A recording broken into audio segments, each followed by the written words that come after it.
Hello everyone. आज हम बात करेंगे पॉसिबिलिज्म, जो कि हमारा लास्ट लेक्चर में हम उस पर चर्चा की थी। उसका जो बचा हुआ भाग है वो हम आज चर्चा करेंगे। कॉन्सेप्ट ऑफ ह्यूमन ज्योग्राफी का पार्ट पॉसिबिलिज्म, जो कि बीए पार्ट फर्स्ट का सेकंड पेपर है, संभववाद। हमने पिछले लेक्चर में चर्चा की थी कि संभववादी विचारधारा मानव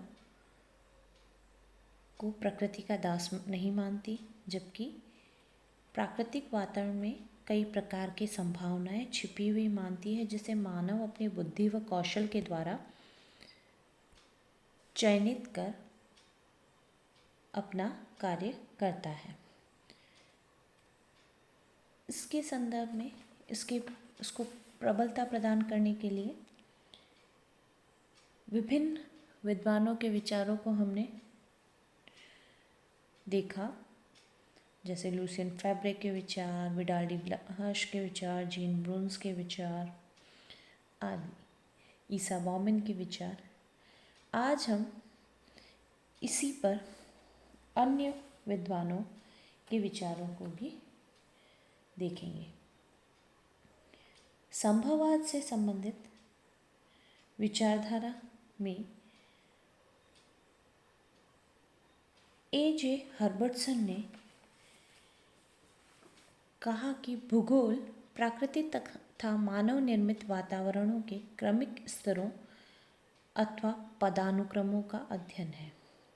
अर्थात उसने भूगोल का महत्वपूर्ण कारक मानव निर्मित वातावरण को भी माना, अर्थात जो मानव द्वारा निर्मित है, प्रकृति द्वारा नियंत्रित नहीं है।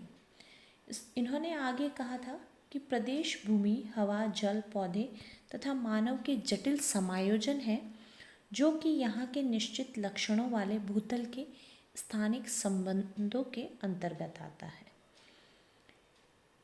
पीएम रॉक्सबी ने कहा, मानव भूगोल अंतर्क्रिया का अध्ययन है, न कि नियंत्रण का। समय के बीतने के साथ साथ समरूप प्राकृतिक प्रदेश परिवर्तित हो जाते हैं, इसलिए मानव वर्गों को वातावरण सामंजस्य के द्वारा स्वयं इन परिवर्तनों का सामना कर लेना चाहिए, वरना उनका हास हो जाएगा, ऐसा रॉक्सबी कहते हैं।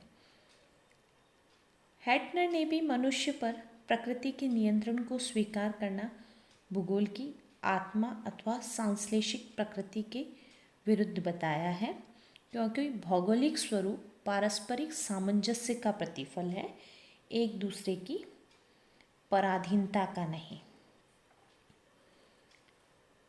कार्ल सावर ने अपने लेख the agency of man on earth surface में कहा, प्रकृति कुछ सीमाएं अवश्य निर्धारित करती है, परंतु वहाँ भी मानव के लिए संभावनाएं तथा चयन की सुविधा है।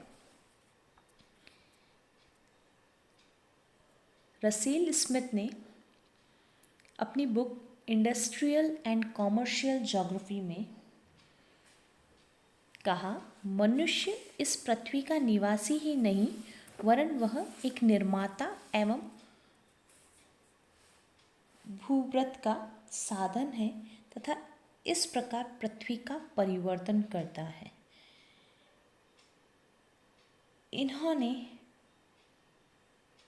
प्रकृति का परिवर्तनकर्ता के रूप में मानव को संबोधित किया। इस प्रकार संभववाद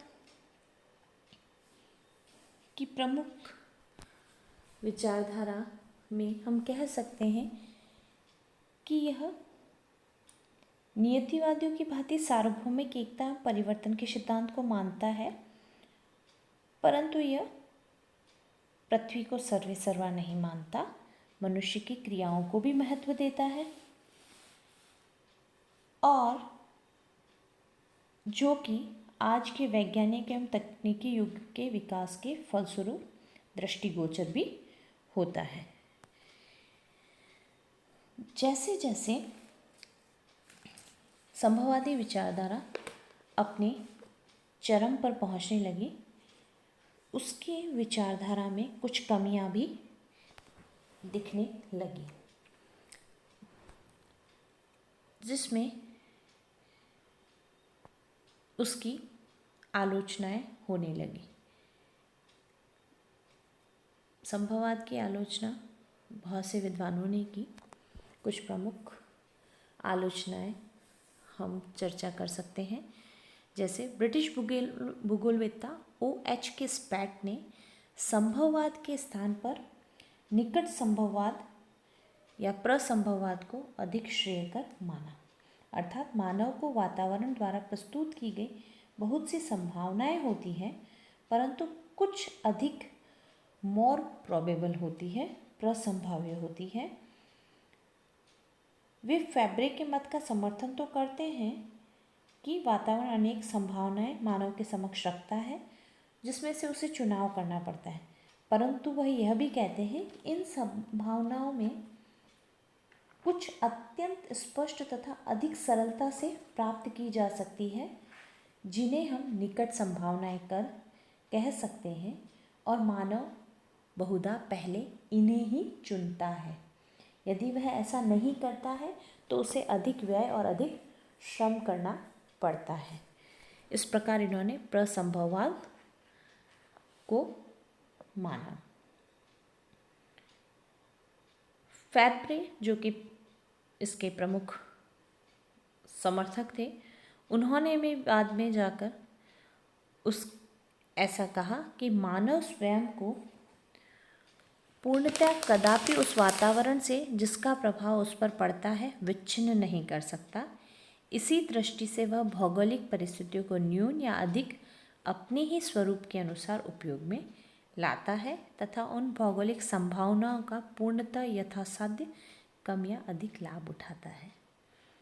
कुमारी सैंपल, जो प्रमुख नियतिवादी हैं, उन्होंने संभववाद की आलोचना में कहा, मनुष्य अपने विषय का कोलाहल करता है जबकि प्रकृति अपना कार्य मौन रहकर करती है। ब्रून्स ने कहा कि मानव पृथ्वी पर निवास करता है, इसलिए उसे पृथ्वी पर निर्भर रहना पड़ता है। इस प्रकार संभववादी विचारधारा की भी आलोचनाएं होने लगी। तो न तो प्राकृतिक शक्तियां ही सर्वशक्तिमान हैं और न ही मानव की ही प्रकृति पर पूर्ण विजय प्राप्त कर सकने में समर्थ हुआ। तो मानव भूगोल का उद्देश्य प्राकृतिक एवं मानवीय शक्तियों में सामंजस्य स्थापित करना था और दोनों में मेल भी था। इस कारण धीरे धीरे इस संभववादी विचारधारा का महत्व कम होने लगा और नई विचारधारा नव निश्चयवाद का उदय हुआ, जो कि नियतिवाद और संभववाद का मध्यम मार्ग थी, जिसके अनुसार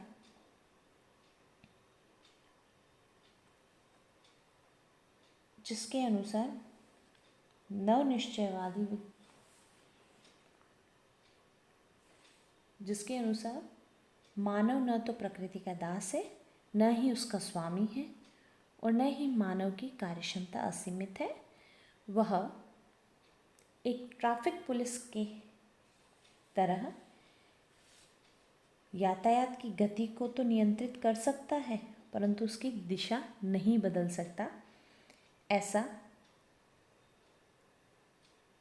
कहा जाने लगा, जिसके प्रमुख समर्थक और प्रतिपादक ग्रिफिथ टेलर थे, जिसका अध्ययन हम या जिस पर चर्चा हम नेक्स्ट लेक्चर में करेंगे। Thank you.